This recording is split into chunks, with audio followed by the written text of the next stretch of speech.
and welcome to the Cornwall Reports news briefing for Thursday, the 15th February. The local media headlines today.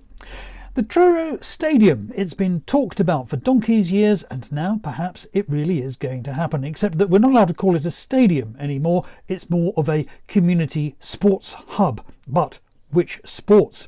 Perhaps today we'll find out. There's quite a bit of demand, but only a very limited supply. Originally, the whole thing was driven by a rugby club, but now it's driven by a football club, which is owned by a rugby club. So who's going to decide whether you can play football or rugby, and whether you can play on grass or if you'll have to play on a plastic pitch? What are the chances that the next time we get Cornwall's housing stats, they're even worse than the last lot? No-fault evictions are continuing to make matters worse. Around 2,500 people have signed a petition calling for the reopening of Plymouth Airport, and councillors spent hours yesterday listening to the case for an expansion of the Newquay Boardmasters Festival. We probably haven't heard the last of it. Should you get compensation if your work or home life is disrupted by major roadworks?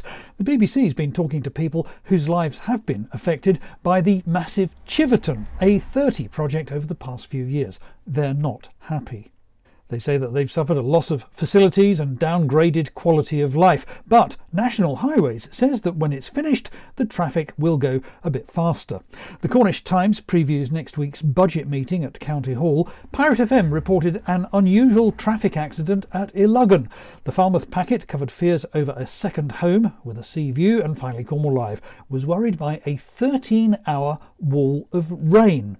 And those are the local media headlines for now. Thank you very much for watching. Please share this video on social media. I'll be back again tomorrow. See you then. Bye-bye.